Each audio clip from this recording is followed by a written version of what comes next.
Hallo meine Lieben, heute habe ich wieder ein Projekt mit dem DX-Plotter von Brother, und zwar geht es darum, dass ich euch zeigen wollte, wie ihr einerseits ein Scan and Cut machen könnt, aber dann auch ein Print and Cut, weil das geht ja eben mit dem DX-Plotter.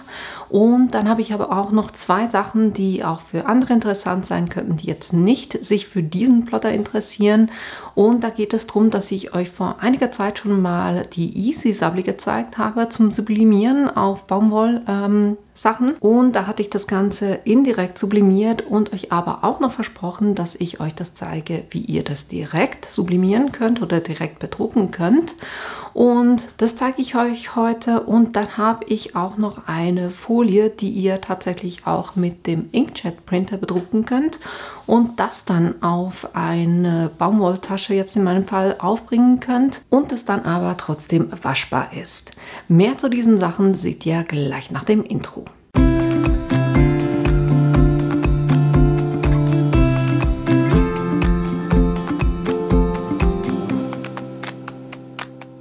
Ihr könnt euch vielleicht noch daran erinnern, als ich euch den CM900 von Brother vorgestellt hatte, habe ich euch gezeigt, wie ihr Stempel ausschneiden könnt, wenn ihr da zum Beispiel jetzt nicht die entsprechenden Stanzen dazu habt. Und deshalb dachte ich mir, ich nehme genau das und guck mal, wie es funktioniert, weil da hatte es einige, wo das wunderbar funktioniert hatte, aber da gab es dann auch einige, die es mir komplett zerschnitten hatte. Und man sieht das hier drüben, ich dann nur so ein Häufchen Schnitzel hatte oder Konfetti habe ich es damals genannt. Von dem her hat nicht alles funktioniert, aber eben der CM900 hat 300 dpi, der DX1350 hat 600 dpi zum Scannen. Was heißt das? dpi heißt Dots per Inch, das heißt, er kann mehr Punkte pro Inch lesen und somit sollte das eigentlich auch besser funktionieren. Deshalb versuchen wir genau das jetzt, um das zu scannen. Und ich habe extra auch zwei gemacht, weil wenn ihr es dann mal angelegt habt und das genau gleich gestempelt habt, ich habe es mit dem Stempeltool gemacht, das heißt, die Stempel sitzen auf beiden Blättern an der genau gleichen Stelle, dann kann ich das Scannen, das Ganze vorbereiten mit einem und dann einfach, wenn ich es gleich auf der Matte platziere, beide, dann kann ich das dann einfach auch nochmal gleich ausschneiden, ohne das nochmal zu scannen. Weil das Schöne am DX-Plotter ist ja eben, dass ich eben nicht nur das Print-to-Cut machen kann, sondern eben auch scannen. Und das ist so eine Besonderheit, weil mit der Cricut könnt ihr zum Beispiel nicht scannen, mit der Silhouette könnt ihr scannen, aber da braucht ihr die Picscan-Matte, um das machen zu können. Und dann fotografiert ihr das ab.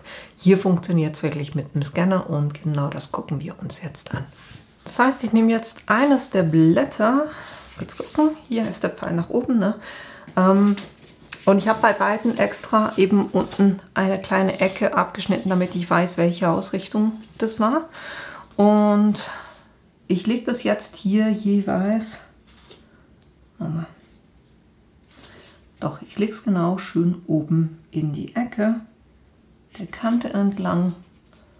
Dann kann ich das andere dann auch genau so auf die Matte legen, wenn ich das auch scannen will. Die Matte habe ich schon mal geladen und jetzt sage ich scannen und sage hier direkt Schnitt. Wo soll das Gerät die Schneidedateien hinlegen? Ich sage Scanner, dann hier 12×12 und Schwarz-Weiß-Modus, weil ich habe keine Farbe, das reicht eigentlich. Jetzt kann ich sagen Start.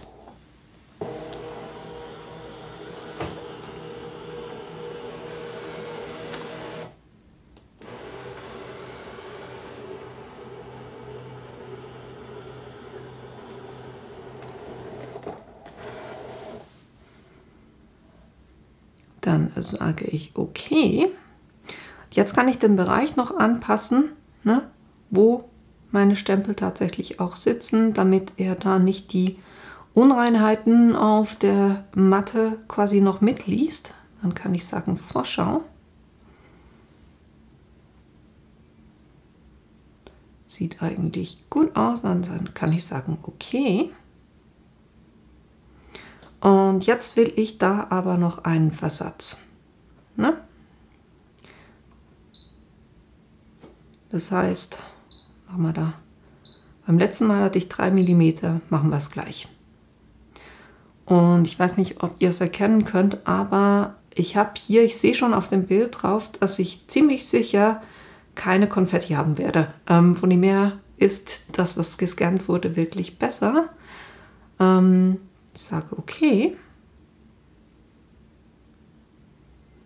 Jetzt muss ich sagen, was er machen soll. Er soll schneiden.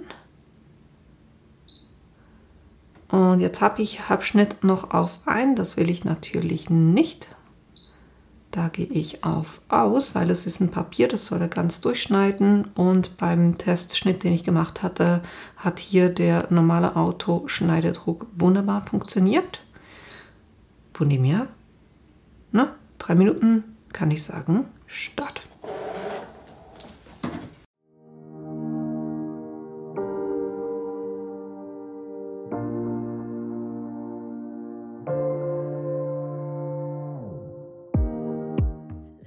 Ich musste das hier kurz anhalten, weil er hat mir tatsächlich hier das Blatt einfach mit verschoben. Hat zu wenig gut auf der Matte gehaftet. Ich habe es jetzt kurz mit Malerkrepp festgemacht. Von dem her sage ich jetzt einfach nochmal Start.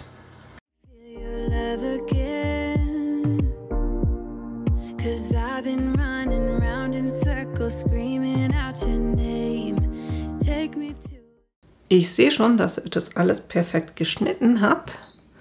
Von dem her nehme ich die Matte kurz raus. Das lösche ich noch nicht, weil das brauche ich ja gleich nochmal. Löse hier kurz das Malerkrepp und dann kann ich das Ganze auch schon von der Matte lösen.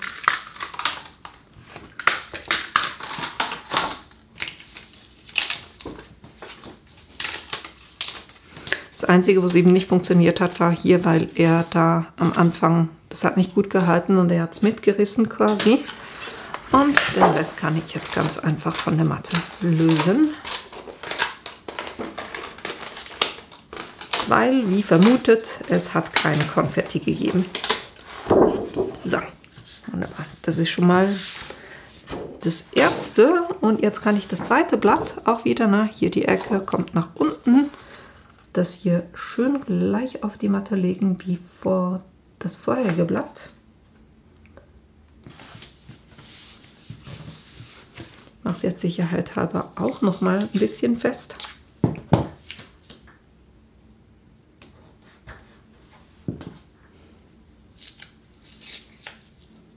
Einfach nur so an 2 Stellen, damit es mir nicht verrutscht.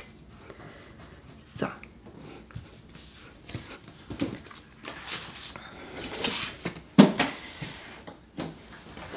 Und jetzt habe ich das Ganze ja immer noch, ne, hier drauf. Das heißt, ich kann diese Matte auch wieder laden. Ich gucke, dass ich wirklich schön da drüben anliege. Matte laden.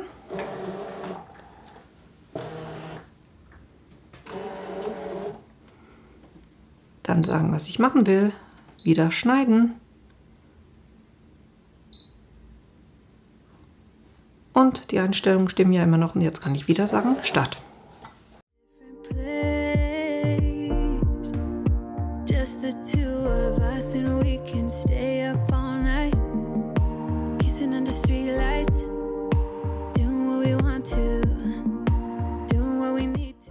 Und ihr seht, so einfach kann ich ganz viele Stempelabdrücke auf die Schnelle einfach ausschneiden, anstatt dass ich da mit der Schere versuche, den Rand zu treffen. Natürlich sind die Kanten jetzt nicht so schön, wie das mit einer Stanze der Fall war oder wäre. Aber eben, wenn ihr eh keine Stanzen habt, dann habt ihr so einfach die Möglichkeit, schnell mal Stempelabdrücke auszuschneiden. Ne? Das war das eine. Und natürlich geht das nicht nur mit den Stempelabdrücken. Das könntet ihr zum Beispiel auch machen, wenn ihr Digi-Stamps habt. Ne? Hier Direktschnitt, dann den Plotter auswählen. Und hier könnt ihr dann einstellen, zum Beispiel, ne, soll es der Erkennungsmodus auf Farbe sein. Ne? Dass er dann eben nicht nur schwarz-weiß erkennt, sondern eben auch Farbe. Ne? Und ihr könntet eben halt auch größer gehen. Ne, dass ihr hier wirklich eine komplette, das ist die große Matte, ne, die 30,5 cm mal die 61 cm, auch die könnt ihr scannen. Und das ist natürlich schon eine coole Sache. Das war das, was ich euch mit dem Scannen zeigen wollte. Und ne, es macht wirklich den Unterschied, dass ich hier mit dem 600 dpi zur Verfügung habe und nicht nur die 300. Das hat wirklich nirgends Konfetti, wunderbar geschnitten. Jetzt kommen wir aber noch zum Print-to-Cut. Wenn ihr einen Print-to-Cut machen wollt, dann braucht ihr hier diese Erweiterung. Das ist ganz einfach so ein kleines Paket, was ihr kaufen könnt. Und da drin, ich habe schon aufgeschnitten, habt ihr eine kleine Beschreibung und ihr habt eine Karte und in dieser Karte drin ist ein Code drin und den braucht ihr, um das Ganze zu registrieren. Ich zeige euch kurz auf dem PC, wo ihr das machen könnt und dann machen wir auch gleich die beiden Projekte, weil ich wollte euch ja eben zeigen, wie ihr die Easy Sabli das direkt bedrucken könnt und dann noch die spezielle Vinylfolie, die man bedrucken kann, ne, wie das funktioniert. Deshalb gehen wir jetzt rüber auf den PC. Hier auf dem PC, auf dem Brother Canvas, könnt ihr auf Hilfe gehen. Dann habt ihr hier eure Kontoeinstellungen und dann könnt ihr hier Aktivieren von Premium-Funktionen und da könnt ihr den Code eingeben und das aktivieren und dann ist es eigentlich auch schon alles, was ihr machen müsst. Also ne, super einfach. Wenn ihr es gemacht habt, kann man das schließen.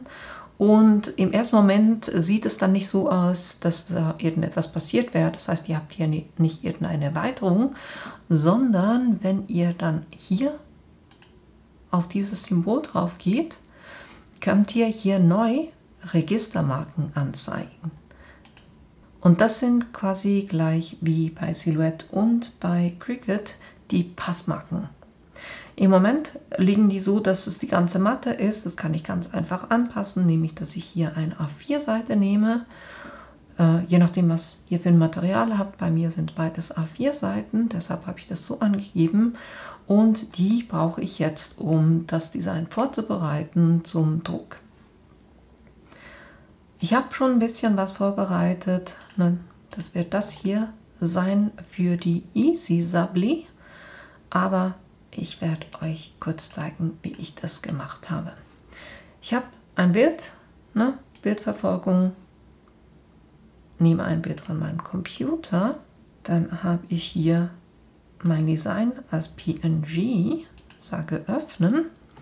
Und hier kann ich ja sagen, nachverfolgen nach Farbe, Konturen oder nur Außenkante.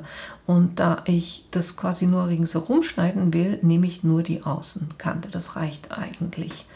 Und ich sehe hier schon, das hat alles wunderbar erwischt. Die Innenteile brauche ich nicht, weil ich werde ein Offset machen ringsherum. Das heißt, die Teile brauche ich hier nicht. Dann kann ich hier schon sagen, okay.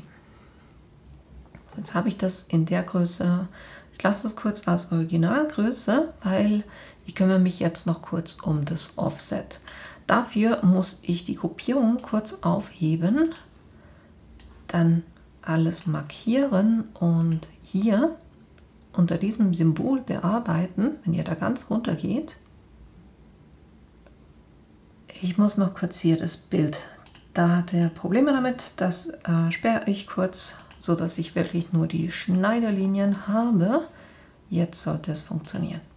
So, jetzt hier unten Versatz. Dann habe ich das vorhin schon geguckt, wie ich das haben möchte. Ich habe hier 7 mm genommen für diese Größe. Ich werde dann die Größe noch ein bisschen reduzieren.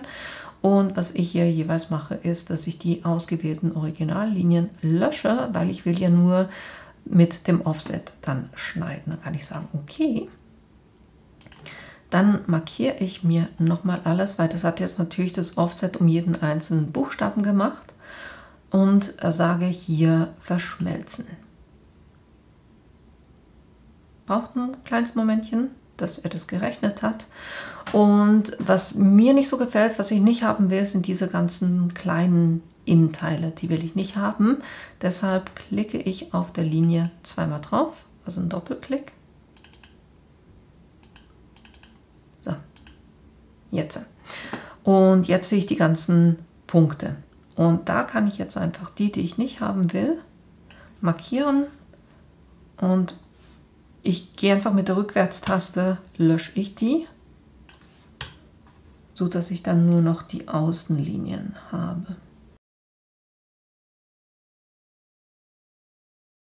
So, genau so will ich das haben. Jetzt kann ich mein Bild wieder einblenden. Die beiden gruppiere ich kurz wieder, damit mir da nichts verrutscht, wenn ich das in der Größe anpasse. Und dann muss ich natürlich dann gucken, dass ich innerhalb von den Passmarken liege. Das heißt, ihr seht hier diese rote Linie. Innerhalb von dieser Linie müsst ihr zu liegen kommen. Aber ich finde, das ist tatsächlich auch mehr Platz, als ich mit der Silhouette oder mit der Cricut habe, weil die Passmarken wirklich nur klein sind. Ich drehe hier mein Design noch kurz so ein bisschen, dass ich möglichst viel Platz verwenden kann. So, etwa in der Größe hatte ich es. Und weil ich weiß, dass ich eine A4-Seite habe und ich hier unten Platz habe, habe ich das einfach nochmal, also ich habe es dupliziert, dann kleiner gemacht und das hier unten einfach auch nochmal zwei davon platziert. Das ist natürlich schön ausgerichtet, eins noch ein bisschen kleiner, aber so habe ich dann das ganze Blatt verwendet. Ich lösche die jetzt alle kurz, weil ich habe sie ja eben schon vorbereitet gehabt. Und zwar sind das die drei hier. Ne? Das heißt, ich habe das Motiv und es ist nicht gespiegelt. Ne? Für die Easy Sabli müssen wir das nicht spiegeln, wenn wir es direkt bedrucken. Und jetzt kann ich hier sagen Datei, dann PDF exportieren und nur Bilder. Dann kann ich dem einen Titel geben. Here comes the sun. Test. Und das lege ich mir kurz auf den Schreibtisch und sichere das. Und jetzt habe ich das hier auf meinem Schreibtisch. Das ist kurz noch ein bisschen kleiner, dass ihr das auch seht. Und das ist jetzt die Datei, die ich verwende, um das auszudrucken. Das heißt, ich gehe hier auf Drucken. Und dann wähle ich natürlich meinen Epson SCF100 aus. Das ist mein Sublimationsdrucker. Und hier gucke ich, dass der Maßstab 100% ist, dass er das nicht kleiner macht. Dann gehe ich auf Drucker und dann öffnet sich das ganze Menü. Wenn ihr hier die Details nicht seht, ne, dann kann es sein, dass es zuerst hier auf Detail einblenden müsst. Dann habt ihr wieder alles. Dann gucke ich bei Farbanpassung, habe ich die Color Sync mit dem Adobe RGB. Dann habe ich bei den Druckeinstellungen habe ich das angegeben für Textil, Qualität fein und natürlich hier das Bild nicht spiegeln. Ne? Und so könnt ihr das dann ausdrucken. Ich werde das nicht ausdrucken, weil ich habe das als Vorbereitung schon gemacht, damit die Farbe dann auch trocknen kann. Aber ich zeige euch das dann nachher gleich und gebe euch da auch noch einen kleinen Tipp dazu. Aber wir gucken uns zuerst noch das zweite Design an. Dann kann ich das hier, diese Gruppierung kann ich ausblenden. Weil ich habe noch ein zweites Bild und beide Bilder sind vom Silhouette Studio oder vom Silhouette Store. Und hier habe ich ein Summer Blooms genommen und da hatte ich jeweils die Schneidelinien schon dazu. Die seht ihr im Moment nicht, weil ich die auf weiß gesetzt habe. Ich blende hier kurz so eine schwarze Form ein, die ich im Hintergrund habe. Und jetzt seht ihr, ne, rings um das Design herum habe ich eine Schneiderlinie. Und wenn ihr euch fragt, wie ihr die Farbe von solchen Schneidenlinien anpassen könnt, da könnt ihr ganz einfach hier auf die Farbe gehen und dann bei Linie auswählen, welche Farbe das haben soll. Ne? Dann blende ich hier das Schwarze wieder aus. Auch hier habe ich geguckt, dass ich 3 auf dem Blatt habe. Auch das ist eine A4-Seite. Und auch hier habe ich gesagt, Datei als PDF exportieren, nur die Bilder. Sage ich hier auch noch kurz Test, weil ich das eben auch schon gemacht hatte. Und kann das entsprechend drucken. Auch das müssen wir nicht spiegeln, weil das direkt so auf die Tasche aufgebracht wird. Und ihr seht eben auch bei beiden Designs, ne, habt ihr hier die Passmarken. Auch das hatte ich vorher schon gedruckt, weil dieses Material, da muss der Ausdruck, weil das ist ja das drucke ich mit einem Inkjet-Drucker. Da muss die Farbe 24 Stunden lang trocknen und das habe ich so gemacht. Damit wir nachher auch gleich weitermachen können und das ausschneiden können, das was ich mit der Easy Sablé gedruckt habe oder auf die Easy Sablé gedruckt habe, zeige ich euch kurz, wie ihr das dann rübergeben könnt. Ne? Könnt hier, also den Schriftzug braucht ihr per se eigentlich gar nicht mehr, das Bild. Alles was wir brauchen sind eigentlich die Linien. Ne? Das was ihr dann zum Schneiden braucht. Und so könnt ihr das exportieren. Hier.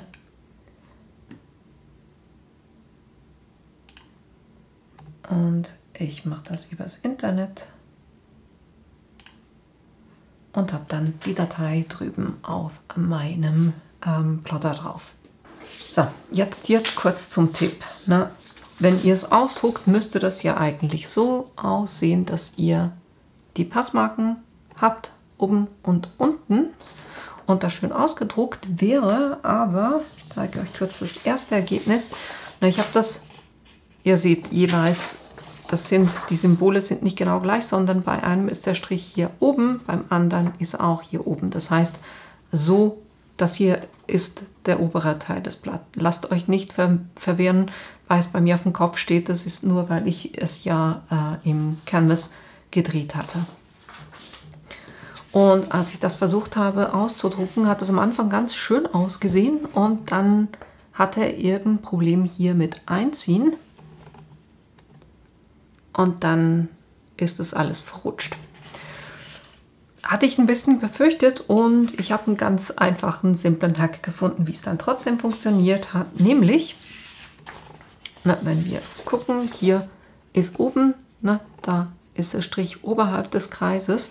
Was ich gemacht habe, ich habe das Blatt, das legt ihr ja so quasi in den Plotter rein. Und was ich gemacht habe, ist einfach hier unten einen Streifen Malerkrepp drauf zu machen, bevor ich das in den Drucker reingegeben habe, weil das war genau die Stelle, wo er dann Mühe hatte, das richtig noch zu transportieren. Und mit diesem einfachen Trick, hier kurz ein Stück Malerkrepp drauf zu machen, hat das wunderbar funktioniert. Das hier werde ich noch versuchen zu retten. Ich werde das obere noch schneiden, weil das ist eigentlich gut. Das mache ich dann, nachdem ich das hier ausgeschnitten habe. Jetzt nehmen wir das hier, dann die Matte. Das lege ich hier schön oben in die Ecke drauf.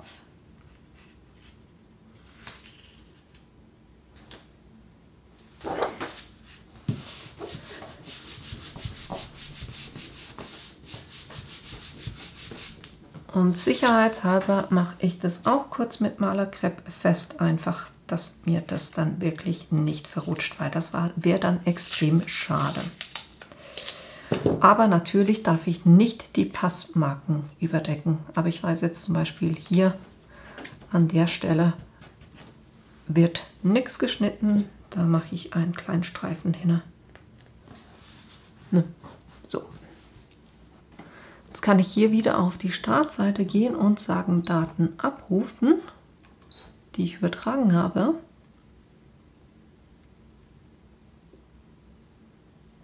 Und das ist meine Datei. Da kann ich sagen, okay. Und jetzt sagt er mir, befestigen Sie das mit Registermarken bedruckte Material bitte auf der Matte. Stellen Sie sicher, dass beim Bestücken der Matte die Registermarken der Maschine zugewandt sind. Das heißt eben, dass diese Striche hier jeweils oberhalb des Kreises liegen. Ne? So müsst ihr es auf die Matte draufbringen. Kleiner Tipp noch, macht auf jeden Fall, ihr habt ja auf der linken Seite habt ihr ja den Schalter, um die Rollen hochzumachen. Die mache ich auf jeden Fall hoch. Und dann kann ich sagen, okay, dann muss ich dem sagen, was er machen soll. Ich sage schneiden. Und hier will ich natürlich den Halbschnitt eingestellt haben. Und ich hatte die Easy Sablé ja auch schon getestet, als ich euch in dem Video gezeigt habe, die ganzen Materialien, die ich getestet habe. Wenn ihr das zum ersten Mal schneidet, dann macht auf jeden Fall zuerst einen Test, ne, dass das dann auch wirklich funktioniert. So, jetzt kann ich hier die Matte laden.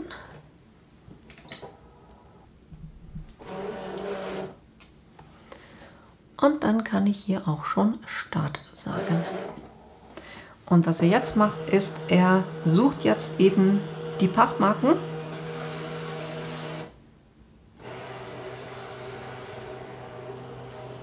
Und dann weiß er auch, wo er die Schnittlinien platzieren muss.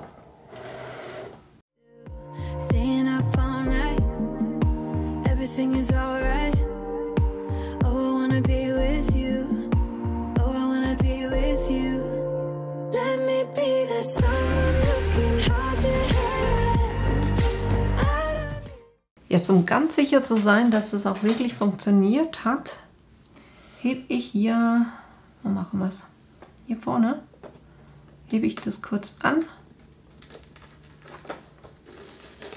Ja, hat wunderbar geschnitten, ne?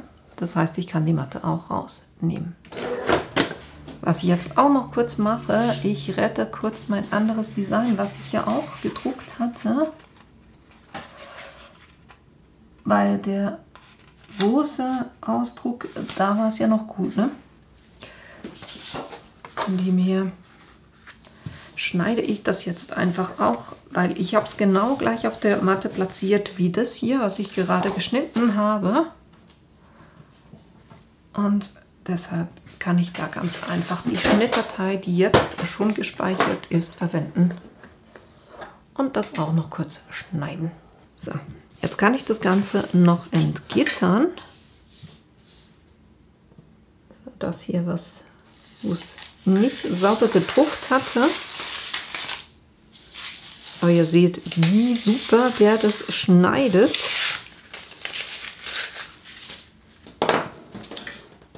Brauche ich nur hier diesen Teil, weil alles andere war bei dem Test ja nicht gut, aber der Rest ist wirklich super.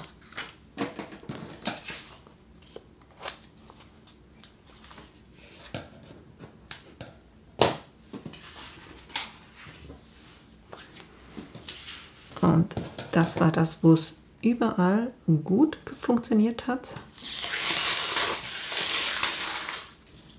Und ich schneide hier nur die Ecken ab, wo ich solche Druckerschwärze drauf habe, damit ich da nicht Gefahr laufe, dass es sich irgendwo drauf überträgt. Einfach um sicher zu gehen. Dann brauche ich noch die Übertragungsfolie. Man könnte es sehr wahrscheinlich wagen, aber naja. Geht, glaube ich, einfacher mit der Übertragungsfolie.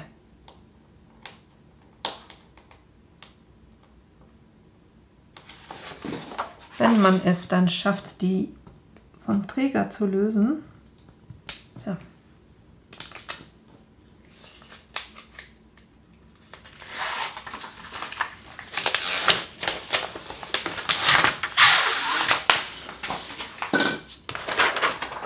Kann ich die hier drauf bringen.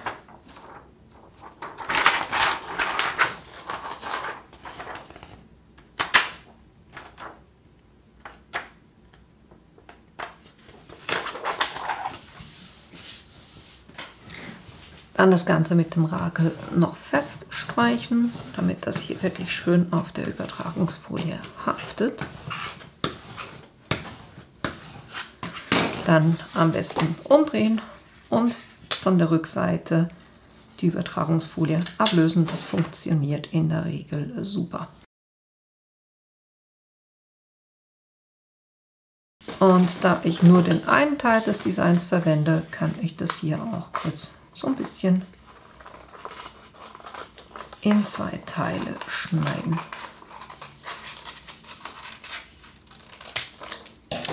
So, dann kann ich die beiden für ein anderes Projekt verwenden. Ne? Das mache ich auch kurz mit der hier.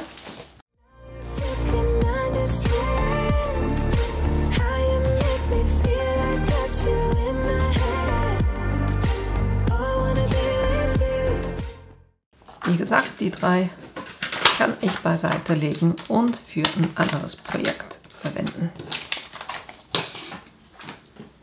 Und das hier wird die sein, was ich auf die Tasche aufbringe. Das war das direkte Bedrucken mit der EasySubbly. Bevor ich jetzt an die Hitzepresse gehe, werde ich das zweite Design auch kurz noch vorbereiten. Und wenn ich das euch hier vergessen habe zu sagen, vom Bedrucken her. Die EasySubbly hat 2 unterschiedliche Seiten. Das eine, das ist so glänzig und das andere ist matt. Und ihr druckt auf die matte Seite drauf, ne? Weil das glänzige ist eben nur die Übertragungsfolie. Wichtig, ne? Auf die matte Seite drucken, dann wird alles gut. Und ich kümmere mich jetzt noch kurz um das zweite Design und da mache ich eigentlich genau die gleichen Schritte. Das zeige ich euch jetzt nicht nochmal, weil ihr habt es ja eben schon gesehen. Das andere Design, das war was, wo ich euch gesagt habe, dass ihr das mit dem Inkjet Printer ausdrucken könnt. Und diese Folie, das ist eine ganz spezielle Folie, die heißt Polyflex Printable 4605. Und die könnt ihr eben, wie gesagt, einfach mit dem Inkjet Printer bedrucken. Und dann natürlich auch nicht auf die glänzige Seite, sondern auf die matte Seite. So, jetzt bringe ich auch das hier auf die Matte auf und natürlich so, dass die Zeichen oder die Striche oberhalb der Kreise liegen. Auch das werde ich sicherheitshalber kurz festmachen. Ich glaube, ich muss einfach meine Matte bereits schon mal wieder den Kleber auffrischen, weil solche Sachen müssten eigentlich bei dieser Kippmatte halten. Tun wir aber nicht.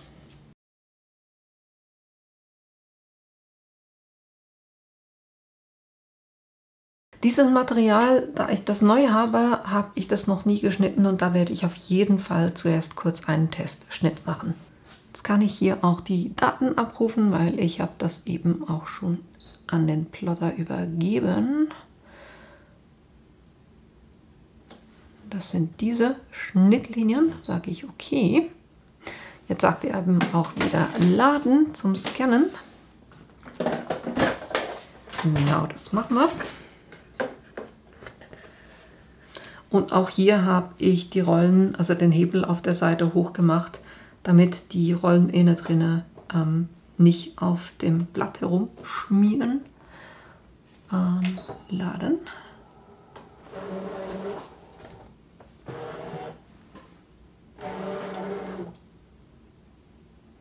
Dann sage ich okay. Dann muss ich sagen, was ich machen will. Das ist schneiden. Und hier mache ich jetzt Halbschnitt ist ein, das passt. Und hier mache ich kurz einen Test.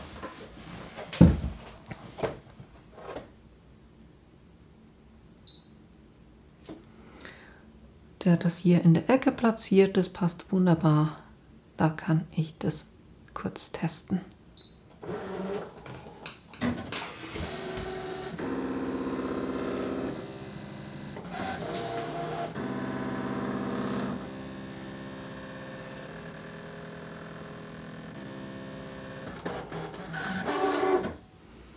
Gucken wir uns das kurz an. Und es hat das wunderbar geschnitten. Perfekt. Gut. Dann kann ich hier schon sagen, Start.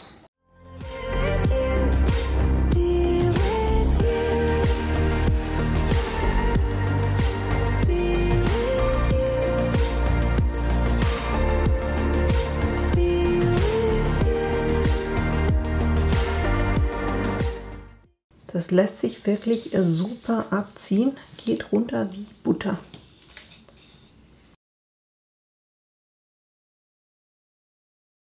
Perfekt, und schon habe ich mein Motiv, was ich auf die Tasche aufbringen will.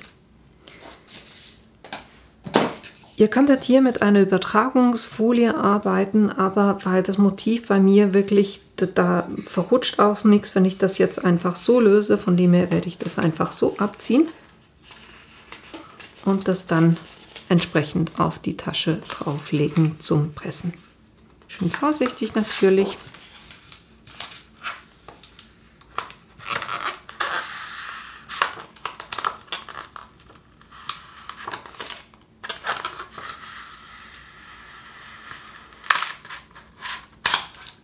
So, wunderbar. Das ist meine Folie, die ich verpressen werde. Und die anderen beiden kann ich behalten und das für ein anderes Projekt verwenden. Dann habe ich auch schon meine beiden Taschen hier auf dem Tisch und ich fand das einfach hier für den Sommer wunderbar mit diesen Motiven. Die Farbe hier, ne, bei der Subli, die kommt natürlich dann noch ein bisschen stärker raus. Und hier ist das Schöne, dass ich das jetzt eben direkt verpressen kann. Das heißt, ich werde zuerst die Tasche kurz vorpressen. Einfach so 5 Sekunden, 2 bis 5 Sekunden einfach kurz pressen, damit die Restfeuchtigkeit rausgeht und damit auch diese Falten rausgehen. Das mache ich natürlich bei beiden Taschen. Und die Easy Sabli, die presse ich dann bei 190 Grad für 45 Sekunden. Und da werde ich einerseits ein Backtrennpapier reinmachen und eins drüber machen. Einfach um sicher zu gehen, dass da wirklich nichts passiert. Und dann könnt ihr hier den Träger kalt abziehen. Ne? Das ist das. Und die hier ist beim Hersteller eigentlich angegeben, dass ihr die bei 160 Grad für 15 Sekunden presst. Ich habe bei Live aber gesehen, er hat einen Waschtest gemacht danach und das war dann schon ausgewaschen. Von dem her dachte ich, ich starte jetzt gleich mit seinem Tipp, nämlich das bei 175 Grad zu verpressen für die 15 Sekunden. Und was das beim Pressen macht, ist, dass hier ist wie quasi so ein Plastik, ist ja wahrscheinlich irgendein Material drin, das mit der Hitze quasi die obere Schicht versiegelt und dadurch der Inkjet oder die Tinte vom Inkjet-Drucker eben nicht mehr verwaschen kann. Ne? Das fragt mich nicht, ich bin kein Chemiker, ne? Aber es versiegelt es quasi einfach beim Pressen so, dass dann die Farbe nicht wieder rausgewaschen wird. Und somit werde ich das hier bei 175 Grad für 15 Sekunden pressen. Und dann bin ich wieder zurück bei euch, damit ich euch das noch zeigen kann und dass wir auch ein Fazit kurz ziehen können. So, meine Lieben, ich bin fertig mit dem Pressen und das Resultat hier bei der Easy Sabli wirklich absolut Hammer geworden. Ihr seht auch den Farbunterschied natürlich vor dem Pressen, ne, und nach dem Pressen. Das heißt, die Farben werden ja bei der Sublimation erst aktiviert mit der Hitze. Hat alles wunderbar geklappt und hier habt ihr halt einfach wirklich den Vorteil, ihr könnt auf Leinen, ihr könnt auf Baumwolle, ne, alles was eigentlich nicht für die Sublimation geeignet ist, weil es keine spezielle Beschichtung drauf habt, könnt ihr indirekt mit der Easy Sabli das trotzdem bedrucken. Ich habe jetzt hier Outlines gemacht. Ne, diese weiße Rahmen ringsherum, das müsst ihr natürlich nicht machen. Ihr könnt hier auch direkt an einem Element schneiden. Und hier vielleicht auch der Hinweis, ich würde das gerade so bei T-Shirt zum Beispiel, würde ich das eher so machen, weil ne, die Easy Sabli hat 220 μ von der Stärke her. Das heißt, ne, die biegt sich jetzt nicht ganz so einfach wie zum Beispiel eine Flexfolie. Und wenn ihr jetzt so ein Element habt, was ein größeres Stück ist, dann, naja, es trägt halt einfach auf, wenn ihr das auf einem T-Shirt habt. Aber für Taschen, da stört mich das jetzt nicht. Und das Ganze könnt ihr natürlich auch wunderbar waschen, weil mit Sublimation ist das Ganze absolut waschbeständig. Ich weiß nicht, ob ihr es in der Kamera erkennen könnt. Ich habe hier von der Presse einen leichten Abdruck. Das ist immer so ein bisschen ein Problem mit Leinensachen. Um das zu vermeiden, guckt da, dass hier wirklich entweder ein Teflon-Sheet oder ein Backtrennpapier drüber legt, wenn ihr das presst, damit es da weniger die Hitze sich da auf das Leinen überträgt. Hat bei mir nicht ganz geholfen. Man sieht so ein bisschen, wenn man es weiß, aber ich finde es nicht schlimm. Passt eigentlich. Ich habe hier einen kleinen Fleck drauf. Ist ein bisschen schade. Das war genau diese Ecke, ne? Beim Reinziehen in den Drucker oder beim Durchziehen beim Drucker kann es sein, dass sich an den Kanten so ein bisschen Farbe sammelt. Schneidet das ab, bevor ihr anfangt damit zu arbeiten. Dann habt ihr auch weniger die Gefahr, dass sich das dann auf den Rest des Designs überträgt. Die Easy Supply per se ist jetzt eigentlich nichts Neues. Das hatte ich euch ja schon vor einer Weile gezeigt, ne, wie ihr das indirekt bedrucken könnt.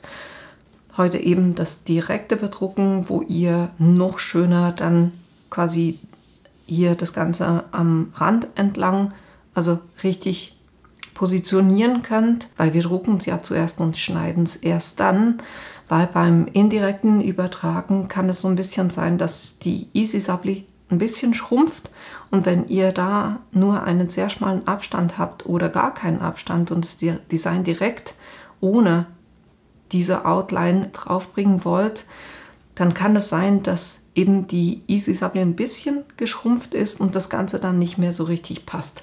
Das Problem habt ihr hier nicht, weil ihr druckt ja zuerst, schneidet das und dann presst ihr das Ganze zusammen, ne? Das ist einer der Vorteile. Ich würde von der Farbe her auf jeden Fall drauf gucken. Ihr habt die Einstellung gesehen, die ich gemacht habe. Zusätzlich habe ich natürlich geguckt, dass ich bei den Druckereinstellungen das bidirektionale Drucken, das heißt, dass er beim Hin- und Zurück druckt, das habe ich rausgenommen, dass er nur in eine Richtung druckt.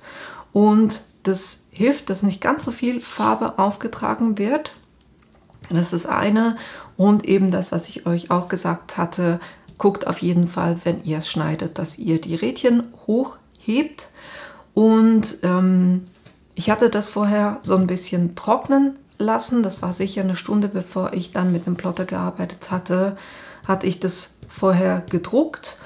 Und deshalb hatte ich da auch nicht das Problem, dass es mir irgendwie verschmieren würde. Aber was ihr machen könnt, wenn ihr es direkt aus dem Drucker rausnehmen wollt und dann gleich schneiden wollt, dass ihr zuerst mit der Heatpress einfach nur so wirklich ein bisschen Abstand, nicht direkt drauf, einfach mit ein bisschen Abstand die drüber haltet oder bei der Hebelpresse nicht ganz schließt, das so 5 Sekunden nur, es braucht wirklich nicht viel, um die Farbe so ein bisschen zu trocknen, ein bisschen zu aktivieren und dann habt ihr dann auch weniger das Problem, dass sich irgendetwas, dass ihr da Schmieren drauf habt. Wie gesagt, die hat doch eine ziemliche Stärke mit 220 μ, aber da kommt noch was Neues auf den Markt, was ich schon gesehen habe. Ich versuche gerade ein bisschen an diese Folie ranzukommen und sobald ich die habe, werde ich die euch auch zeigen, weil die ist dann nicht 220, sondern nur noch 120 μ und das ist natürlich dann auch schöner für zum Beispiel auf T-Shirts, weil es eben beweglicher ist und nicht so stark aufträgt, ne? Das zur Tasche mit der Easy Supply, aber eben das Resultat, ich finde es Hammer. Die kann man so definitiv stehen lassen. Dann das Beispiel mit der Polyflex Printable 4605 heißt die wir mit dem Inkjet-Drucker bedruckt haben. Da hatte ich das Thema, also aufpressen hat sie sich super lassen. Wie gesagt, ich habe es bei 175 Grad gepresst für 15 Sekunden. Und naja, ich weiß nicht, ob ihr euch erinnert, ne? Die Farbe war vorher anders. Das heißt, die hat sich tatsächlich von der Farbe her verändert. Und ich habe dann noch was anderes versucht. Ich dachte so, vielleicht liegt es wirklich daran, dass ich sie einfach heißer gepresst habe, als das der Hersteller sagt. Weil der Hersteller sagt ja 160 Grad. Deshalb habe ich das nochmal gepresst, aber das genau dasselbe passiert. Dachte ich, vielleicht habe ich sie zu wenig lange trocknen lassen, also habe ich das Ganze noch länger trocknen lassen. Das hatte ich gestern gepresst, heute Morgen habe ich es nochmal versucht, aber derselbe Effekt, es ist grün geworden und nicht mehr dieses Teal oder es ist fast eigentlich so ein hellblau-grün, also ja, ist halt nicht ganz dieselbe Farbe, aber was natürlich extrem cool ist, ist, dass ihr diesen ganzen Details, ne, wenn ihr jetzt keinen Sublimationsdrucker habt, dass ihr sowas trotzdem auf eine Tasche auftragen könnt, weil man es eben mit dem Inkjet-Drucker ausdrucken kann und durch die Hitze wird quasi die obere Schicht schmilzt dann und schließt so die Farbe vom Inkjet-Drucker ein. Und der Hersteller sagt, dass man das bei 60 Grad waschen kann, ca. 50 Mal. Da sollte die Farbe halten. Wie gesagt, ich habe den Test nicht gemacht. Ich weiß nicht, ob das wirklich so ist oder wie lange das hält. Von dem her müsst ihr das selber ausprobieren. Ich wollte es euch einfach zeigen, dass ihr da eine Möglichkeit habt, wenn ihr eben keinen Sublimationsdrucker habt. Die Folie ist auch nicht ganz so stark wie die hier. Das waren nur 160 μ. Aber trotzdem, man hat jetzt nicht das Gefühl, dass die flexibler ist oder beweglicher ist. Ich nehme mal an, das ist wegen dem Kleber, der sich darüber versiegelt. Also auch das würde ich persönlich jetzt in der Größe nicht auf ein T-Shirt aufbringen. Für eine Tasche wunderbar.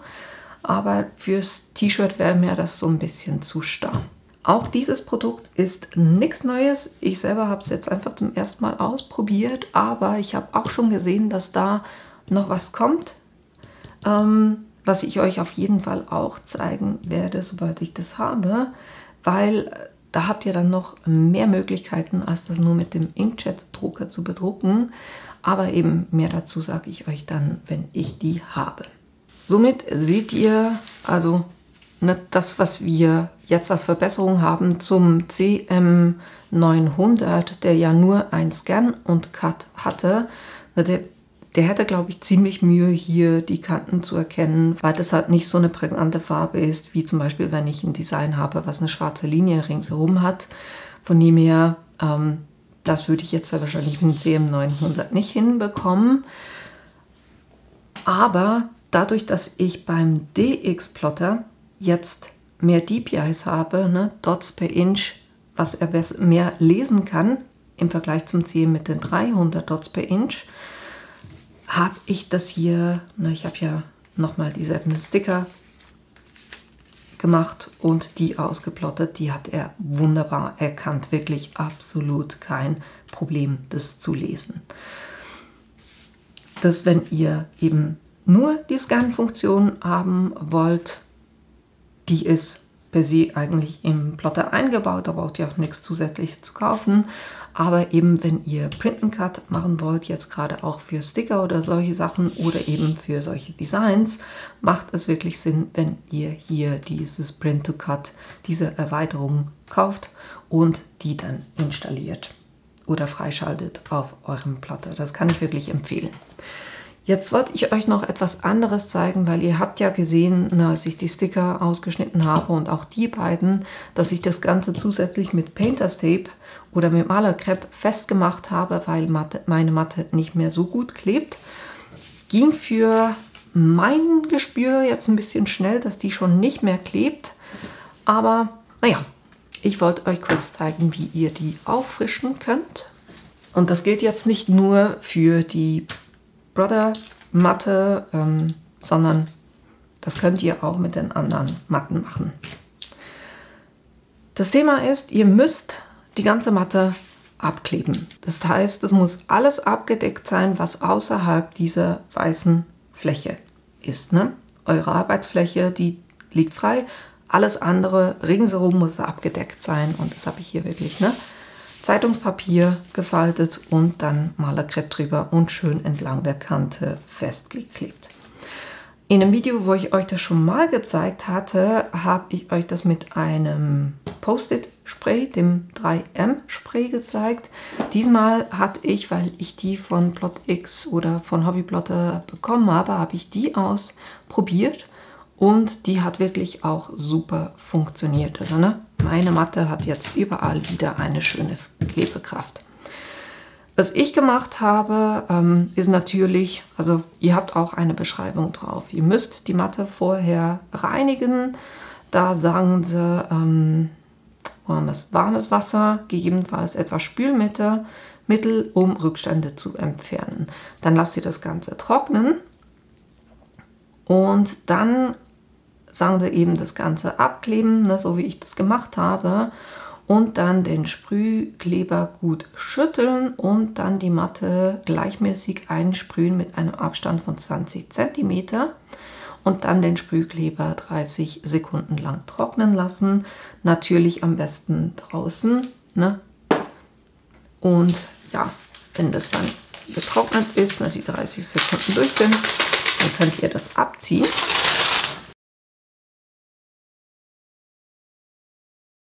Und dann habt ihr hier wunderbar wieder eine frische Matte, die jetzt aber wirklich auch nur da klebt, wo sie kleben soll.